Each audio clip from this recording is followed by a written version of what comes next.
Muy bien, para dar continuidad con la primera actividad y tarea de la materia de análisis de datos experimentales, vamos a proceder a explicar en video el cuadro sinóptico realizado en esta tarea.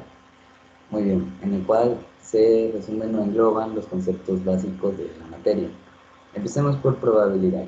Primero que nada, es una herramienta o un método que nos ayuda a obtener la frecuencia de un acontecimiento determinado en número de casos totales. Otro de los conceptos que también van a ser útiles van a ser la estadística, que primeramente es una rama de las matemáticas que se dedica a la reunión de datos para su análisis y subsiguientemente sus conclusiones. Es decir, en conclusiones. Se clasifica en dos tipos, inferencial y descriptiva. Por un lado, la estadística inferencial nos permite aplicar y estudiar una muestra en concreto y solamente obtener conclusiones para esa muestra, es decir, que no generaliza la información.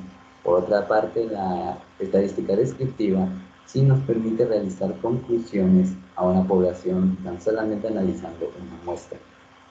Muy bien, también tenemos el concepto de estimar, el cual es un conjunto de métodos que nos ayudan a asignar de manera aproximada datos a un determinado parámetro. También podemos empezar con el parámetro, que primero y básicamente es una cantidad numérica, que nos ayuda a resumir una gran cantidad de datos. Muy parecido está el estadístico. Sin embargo, a pesar de que también es una cantidad numérica, también involucra el proceso, ya que de hecho se tienen, mejor dicho, que aplicar algunas fórmulas para obtener dicho estadístico y tiene casi el mismo propósito, solamente que resume información sobre algún aspecto. También podemos hacer el comentario de que un estadístico trabaja con datos cualitativos, mientras que un parámetro con datos cuantitativos que se pueden contar, mientras que los cualitativos son los aquellos que son más bien de información. También podemos abordar el concepto de población, que básicamente es un conjunto de elementos o sujetos que presentan características comunes. De la población también podemos obtener el concepto de muestra, puesto que una muestra es una parte extraída de una población, es decir, que también es un conjunto de elementos o personas, pero que son reducidas en número. Y para la estadística nos viene muy bien porque estudiar a toda la población, cuando estamos hablando de números muy grandes, nos resulta muy eficaz. También tenemos la estimación. La estimación es una variable aleatoria y existen dos tipos, la puntual y estimación por intervalos. La primera, que es la puntual, nos habla sobre un estadístico que es aplicado a una muestra para estimar un parámetro poblacional. Por otra parte, la estimación por intervalos establece un rango de valores para un parámetro poblacional.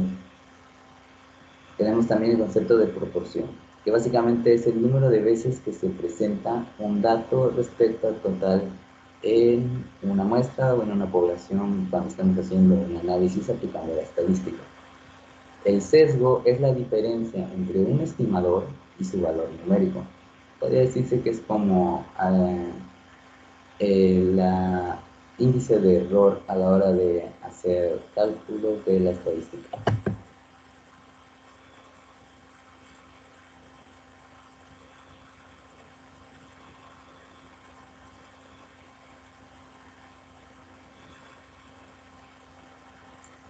Muy bien, continuando en la siguiente parte, que es parte del mismo mapa conceptual, pero porque en este espacio fue realizado en nuestra diapositiva, seguimos con los conceptos y en esta ocasión tenemos el muestreo, que básicamente es el proceso de selección de una muestra. También se clasifica en dos tipos, el paramétrico y el no paramétrico. Por un lado, el paramétrico implica que la muestra tomada debe cumplir ciertos requisitos. El más principal es el tamaño. Tenemos que fijar bien los límites del tamaño de esta muestra. Por otra parte, en lo paramétrico no existen esos supuestos parámetros de la distribución en las muestras. Tenemos las medidas de tendencia. Se separan las medidas de tendencia de dispersión y medidas de tendencia central. Vamos a empezar por las de dispersión. Entregan información sobre la variación de una variable. Esto quiere decir que dada una variable, nosotros vamos a poder qué tanto varía en las muestras. Cabe aclarar que cada una de estas medidas trabaja con ciertos conceptos, o mejor dicho, con ciertas fórmulas matemáticas que reciben los siguientes nombres, como lo pueden ser el rango de variación, el coeficiente de variación, la desviación estándar y la varianza. Por otra parte, las medidas de tendencia central pretenden resumir en un solo valor, un conjunto de valores. Estas son las que son, por lo regular, más ocupadas y son las primeras que se suelen ver en todos los cursos de estadística y que ya hemos visto incluso alrededor de varios de la carrera y de ciencias básicas. Dentro de estas medidas de tendencia central ocupamos las siguientes operaciones: la media aritmética, la media ponderada, la media armónica, la media aritmética, la mediana y la moda. Muy bien, habiendo concluido con la explicación de todos estos conceptos básicos, un servidor se despide y les desea una excelente tarde, noche, días o el momento en el día en que se encuentren ustedes.